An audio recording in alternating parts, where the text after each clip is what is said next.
Hello friends, I am Utsav Agarwal. Welcome to my channel the chart trading. तो चलिए आइए हम लोग देखते हैं, साथ में समझने की कोशिश करते हैं कि नेक्स्ट वीक मार्केट्स किस डायरेक्शन में मूव कर सकती हैं और हमें लॉजिकली हम लोग सपोर्ट रेजिस्टेंस लेवल्स बनाएंगे और हम लोग ये देखते हैं कि हमें क्या ट्रेडिंग स्ट्रैटेजी अपनानी चाहिए नेक्स्ट वीक के लिए। ठीक, तो चलिए आइए जूम करते हैं। लास्ट वीक का वीडियो अगर आपने मेरा देखा होगा तो तब कैंडल यहाँ पे क्लोजिंग दी थी, 6 मई की कैंडल है ये। मैंने आप लोगों से कहा था कि मार्केट बियरिश जोन में आ चुकी है। क्यों बोला था? क्योंकि एक सपोर्ट लेवल बना रखा था 16,500 रुपए का, जो कि मार्केट ने ब्रेक कर दिया था और उसके नीचे ही कैंडल क्लोज हुई थी। अब मैंने आपको कहा था 16,500 का रेजिस्टेंस बहुत स्ट्रांग है। उस रेजिस्टेंस को देखते हुए आप सेल ऑन राइज की स्ट्रैटेजी अपना सकते हैं और आप देखेंगे पूरे वीक ऐसा ही हुआ। मार्केट ऊपर गई बट अपने रेजिस्टेंस को ब्रेक नहीं कर पाती थी और वापस फॉल कर देती थी और डेली एक न्यू लो बना रही थी। कल के ट्रेडिंग सेशन में भी 16,000 का लेवल जब मार्केट ने ब्रेक किया और काफी देर बाद टिकी रही, तो हम लोग को लगा, बहुत सारे लोग मार्केट में एक्सपेक्ट कर रहे थे कि अब रिकवरी आ गई है, बट ऐसा नहीं हुआ। लास्ट के 1 घंटे में मार्केट्स ने 3% का अप्रोक्सीमेटली फॉल दे दिया। राइट, यहाँ पे मार्केट क्लोज हुई है। अब हम लोग वन डे टाइम फ्रेम में समझने की कोशिश करते हैं सपोर्ट रेजिस्टेंस लेवल से क्या हो सकता है। एक तो लास्ट वीक मैंने आपको सपोर्ट रेजिस्टेंस लेवल यहाँ बना के दिया था 15,922 का अप्रोक्सीमेट। मार्केट उसके ही नीचे क्लोज हुई है। अब ये एक बहुत इंपॉर्टेंट सपोर्ट है जो मैंने बना रखा है।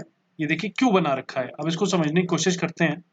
15,600 का आप देखेंगे, जब पहले मार्केट मई 2021 में अप्रोक्सीमेटली लास्ट ईयर जब यहाँ पे आई थी, तो ये 300 पॉइंट्स की रेंज में मार्केट बहुत दिनों तक, आप देख रहे हैं जून से लेकर अगस्त तक 2 महीने तक मार्केट 300 की रेंज में ही मूव करती रही थी। उसके बाद ब्रेकआउट दिया और 15,600 के लेवल के नीचे कोई भी रेड कैंडल किसी भी दिन क्लोज नहीं हुई। तो ये बहुत ही स्ट्रॉन्ग सपोर्ट है ये। राइट, अब अगर हम लोग देखें करंट सिनेरियो में, तो मार्केट लगभग इन्हीं लेवल्स के आसपास है। यहां से हम लोग क्या एक्सपेक्ट कर सकते हैं? अब पहले अगर थोड़े दिन पहले देखें, 2-3 महीने पहले, तो मार्केट यहाँ पे आई बट इमीडिएट रिकवरी दे दी। इमीडिएट रिकवरी क्यों दे दी? क्योंकि ये यूक्रेन वॉर की न्यूज थी, उस वजह से पैनिक सेलिंग हुई थी। पैनिक सेलिंग में 3 दिन में मार्केट लगभग लगभग 15,700 से 16,700 से 15,700 तक, यानी कि 1,000 पॉइंट्स फॉल कर गई और अगले 3 दिन में पूरी की पूरी रिकवर हो गई। राइट, बट यहाँ पे ऐसा नहीं हुआ। मार्केट्स कैसे गिरी हैं? मार्केट जिगजैग मोशन में अपना रेजिस्टेंस, अपने सपोर्ट को रेजिस्टेंस बनाते हुए फॉल की है।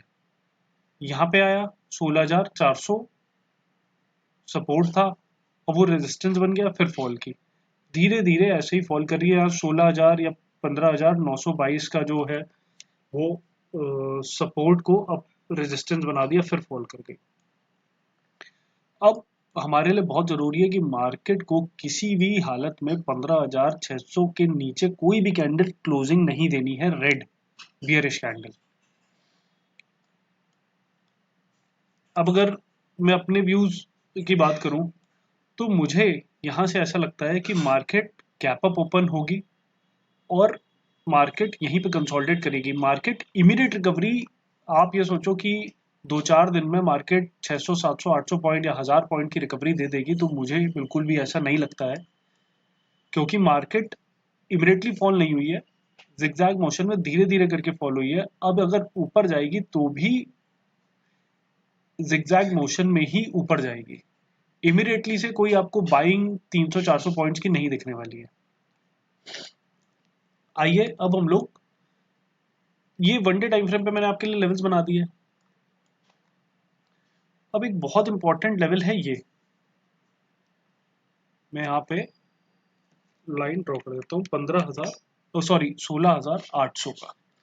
जब तक मार्केट 16,800 के ऊपर ट्रेड करना नहीं शुरू करती है, तब तक हमें कॉशियसली ट्रेड करना है। ट्रेड हम लोग करेंगे बिल्कुल, इंट्राडे में हम लोग बाइंग के लिए भी प्लान कर सकते हैं। अब हम लोग 15 मिनट के टाइम फ्रेम पे समझने की कोशिश करते हैं क्या सिनेरियो चल रहा है और हम लोग मंडे को कैसे ट्रेड ले सकते हैं। अगर आप ये देखेंगे 15 मिनट टाइम फ्रेम में, तो 29 अप्रैल से लगभग 15 दिन में ये ट्रेंड लाइन बनी है। मार्केट इसी को रेस्पेक्ट करता हुआ बार बार फॉल कर रहा है।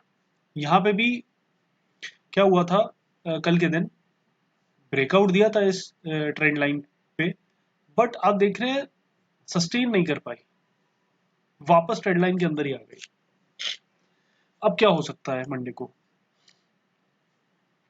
अगर मार्केट गैप अप खुलती है तो हम लोग वेट करेंगे थोड़ा सा, यहाँ पे कंसोलिडेट होके अगर 16,000, 16,050, 16,080 के लेवल्स ब्रेक करती है तो हम लोग पहला टारगेट 16,000 स्विंग बेस में, तो हम लोग 16,200 तक का टारगेट, लगभग 100-125 पॉइंट्स का टारगेट के लिए देख सकते हैं, बाइंग के लिए देख सकते हैं। फर्दर यहीं पे इस वीक में 16,000 के ऊपर स्टे करती है तो फिर पहला टारगेट आएगा 16,400, देन 16,500, फिर उसके बाद देख रहे हैं आप यहाँ पे एक गैप भी क्रिएटेड है, तो गैप फिल करने के लिए भी इस वीक में जा सकती है मार्केट 16,650 तक के टारगेट के लिए। तो इस वीक में मुझे ऐसा लगता है कि हम लोग को बाय सी खरीदने की, अगर आप ऑप्शन बायर हैं तो आपको सी बाय करने की खूब अपॉर्चुनिटीज मिलेंगी। बट हाँ, बहुत बड़े बड़े टारगेट्स मत बना के चलेगा। 100 पॉइंट, 70 पॉइंट, 80 पॉइंट का अगर निफ्टी में टारगेट मिल रहा है तो अपना प्रॉफिट बुक करते चलिए। नीचे की मुझे बहुत ज़्यादा एक्सपेक्टेशन नहीं है जब तक ये 15,600 के लेवल्स ब्रेक नहीं करता है। मुझे लगता है यहीं पे ये रिकवरी देगा और धीरे धीरे अब ये ऊपर जाना शुरू करेगा। जैसे जैसे रेजिस्टेंस ब्रेक करता चला जाता है, जैसे 16,080 का, तो हम लोग 16,200 तक के टारगेट्स के लिए देख सकते हैं। 16,200 ब्रेक किया, उसके ऊपर सस्टेन कर रहा है, थोड़ा कंसोलिडेट होके फिर जा रहा है तो 16,400, 16,400 के बाद छोटा टारगेट 16,500, 16,480, फिर उसके बाद जब ये गैप फिलिंग करेगा, यहाँ से जब ब्रेकआउट देता है तो फिर 16,650 तक के टारगेट्स के लिए देख सकते हैं। आई होप समझ में आया होगा आपको एनालिसिस कि क्यों हम लोग ने बाइंग साइड हम लोग इस वीक देखने की कोशिश करेंगे। अब हम लोग एक बार बैंक निफ्टी देख लेते हैं। अच्छा, अब एक पॉइंट डिस्कस करते हैं, वन डे टाइम फ्रेम पे चलते हैं। ओवरऑल क्या रहा है, अगर निफ्टी और बैंक निफ्टी को हम लोग कंपेयर करेंगे तो बैंक निफ्टी ओवरऑल बेयरिश रहा है ज्यादा। निफ्टी के कंपैरिजन में bank Nifty is more bearish. अब पूरे वीक में आपने 3 दिन ऐसा नोटिस किया होगा कि बैंक निफ्टी 1%, 1.5% प्लस में है, तो सॉरी, निफ्टी अगर 1-1.5% प्लस में है अगर किसी टाइम पे, तो बैंक निफ्टी 0.5% ही प्लस में थी। लास्ट ट्रेडिंग सेशन फ्राइडे को भी निफ्टी 2%, 2.25% अप थी, तब बैंक निफ्टी 1%, 1.5% अप थी। और अब जब क्लोजिंग हुई, मार्केट फॉल हुआ, तो निफ्टी अप्रोक्सीमेटली अपने सेम लेवल्स पे -25 पॉइंट्स माइनस करके क्लोज हुई है। Bank Nifty 400 point minus close हुई है। तो बैंक निफ्टी ओवरऑल अभी बियरिश ही है in comparison to Nifty. Bank Nifty पे भी देखिए, जैसे निफ्टी पे एक ट्रेंड लाइन थी वन डे टाइम फ्रेम पे, वैसे ही बैंक निफ्टी पे भी एक ट्रेंड लाइन बन रही है, जो बार बार ये ट्रेंड लाइन पहले भी इसके नीचे आया था प्राइस, बट इमिडिएटली ऊपर शूट अप कर गया। ये भी नीचे आया था, बट अभी तक हम लोग इसको ट्रेंड लाइन ब्रेक नहीं मानेंगे क्योंकि ये यूक्रेन वॉर की वजह से था। राइट, नीचे आया और इमिडिएटली वापस ट्रेंड लाइन के अंदर आ गया। अभी ट्रेंड लाइन के आसपास ट्रेड कर रहा है। जैसा अभी हम लोग ने डिस्कशन किया कि निफ्टी के कंपैरिजन में bank Nifty is more bearish, तो यहाँ पे हो सकता है कि bank Nifty recovery they, but तो अपने लेवल्स या ट्रेंड लाइन एक बार टच करने के बाद यहाँ से रिकवरी दे सकता है। जैसे निफ्टी में हम लोग ने डिस्कशन किया था 15,600 का लेवल बहुत इंपॉर्टेंट है, वैसे यहाँ पे 32,200 के लेवल्स बहुत इंपॉर्टेंट है। इन्हें ब्रेक नहीं करना चाहिए, इनके नीचे क्लोजिंग नहीं आनी चाहिए, अदरवाइज मार्केट फिर बियरिश जोन में एक शॉर्ट टर्म के लिए जा सकती है। अभी भी बेरिश चल रही है, बट अभी एक सपोर्ट जोन अपना ब्रेक नहीं किया। आइए 15 मिनट्स के टाइम फ्रेम पे समझते हैं कैसे हम लोग ट्रेड ले सकते हैं आने वाले वीक में। यहाँ पे अगर आप मेरे YouTube चैनल के सब्सक्राइबर हैं, फॉलो कर रहे होंगे, तो आपने देखा होगा मैंने आपको ये एनालिसिस दिया था जब यहाँ पे लोग कह रहे थे कि मार्केट रिकवर कर रही है। मैंने आपको ये एक शॉर्ट में, यूट्यूब शॉर्ट में आपको ये राइजिंग वेज पैटर्न बना के दिया था और उसमें बोला था कि ये कॉन्टिन्यूएशन का ट्रेंड है, तो वो कॉन्टिन्यूएशन पैटर्न है। मतलब अगर डाउनफॉल चल रहा है और ऐसा पैटर्न बन रहा है, इसका मतलब मार्केट वापस फॉल करेंगी, कर सकती हैं।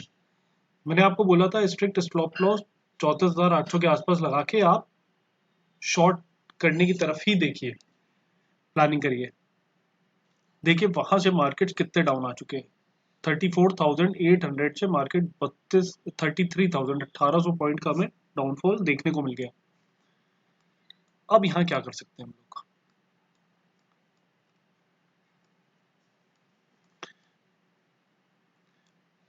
अगर मंडे को मार्केट्स ऊपर खुलती हैं, ठीक है, रिकवरी का हम लोग देख सकते हैं, बट हमारे लिए अब ये 33,000 का लेवल बहुत इंपॉर्टेंट है। एक तो ये राउंड फिगर भी है, साइकोलॉजिकल लेवल भी बन जाता है, तो मार्केट इसके नीचे ट्रेड करना नहीं शुरू करना चाहिए। अदरवाइज हम फिर ट्रेंड लाइन, या तो ये जो येलो हम लोग ने सपोर्ट जोन बनाया हुआ है 32,000 का, 32,150 का, यहाँ तक हमें मार्केट्स फॉल और होते हुए देखने को मिल सकती हैं। हमें क्या स्ट्रैटेजी अपनानी चाहिए? थोड़ा वेट करना चाहिए। अगर प्राइस एक्शन बना के हमें कोई अपमूव देखने के लिए मिल सकता है, कोई ऐसा चार्ट पैटर्न या प्राइस एक्शन कुछ ऐसा बन रहा है कि हम लोग बाय कर सकते हैं सी, हमें अब रिकवरी के लिए ही छोटे छोटे टारगेट्स के लिए हम लोग देख सकते हैं। अब पहला इसका बहुत इंपॉर्टेंट जो सपोर्ट रेजिस्टेंस बन गया है वो है 34,000 का लेवल का। आप देख रहे हैं यहाँ पे इसने सपोर्ट लिया था, फिर एकदम से वापस शूटअप किया, फिर वापस नीचे आ गया, और यहाँ पे आप देखेंगे 15 मिनट के टाइम फ्रेम में तो इस बार भी नहीं ब्रेक कर पाया, इस बार भी नहीं ब्रेक कर पाया, फिर ट्राई किया, तीसरी बार भी ट्राई किया, फिर ब्रेकआउट नहीं कर पाया और अच्छा खासा डाउनफॉल दे दिया यहाँ से। तो जब तक मार्केट 34,000 के लेवल्स ब्रेक करके ऊपर ट्रेड करना नहीं शुरू करती है, तब तक बड़े टारगेट्स के लिए बाइंग की तरफ आप प्लान ना करें तो बेहतर है। अगर मार्केट ऊपर गैप अप खुलती है और 34,000 का लेवल ब्रेक करती है, तो 34,000 का एक छोटा सा स्टॉप लॉस लगा के आप बाइंग की तरफ देख सकते हैं। 100 200 300 पॉइंट के टारगेट आपको इजीली देखने को मिलेंगे। 34,000 थे 34,350 तक के टारगेट्स। सिमिलरली अगर मार्केट्स कंटिन्यू करती है अप ट्रेंड, तो उसके बाद 34,800 का लेवल बहुत इंपॉर्टेंट है। आप यहाँ देखेंगे यहाँ पे गैप भी क्रिएटेड है, तो अगर 34,800 ब्रेक करता है तो 35,150 तक के टारगेट्स, यहाँ पे आपको बड़े बड़े टारगेट्स देखने को बिल्कुल मिल सकते हैं, क्योंकि बहुत स्ट्रॉन्ग ये रेजिस्टेंस बन गया। तो अब रेजिस्टेंस को जब ब्रेक करेगा तो 300-400 पॉइंट जो भी आप पहला देख रहे हैं अगला रेजिस्टेंस, तो वहां तक का हमें आसानी से टारगेट्स देखने को मिलेंगे। बट अभी के लिए मंडे ट्यूसडे जैसे ही मार्केट्स ओपन होती है, अगर थोड़ा फॉल कर रही है तो करने दीजिए, उसके बाद बाइंग के लिए प्लान कर सकते हैं, बट एक प्राइस एक्शन प्रॉपर कोई चार्ट पैटर्न बुलिश बने तभी। बहुत ज्यादा यहाँ से मैं डाउनफॉल एक्सपेक्ट नहीं कर रहा हूँ। मैंने आपको लेवल्स बना के दे दिए हैं कि मार्केट अगर आई भी यहाँ तक आएगी, इसके बाद फिर रिकवरी के चांसेस हैं शॉर्ट टर्म में, बिल्कुल। बाकी एवरी वीक का हम लोग नेक्स्ट वीक ही डिस्कस करेंगे, जैसे भी मार्केट बिहेव करती है, जैसे भी अपने पैटर्न्स बनते हैं उस हिसाब से। आई होप आपको एनालिसिस पसंद आई होगी। आपको अगर समझ आई है, पसंद आई है, then please like this video, share it with your friends. Thank you so much for watching this. Have a good day.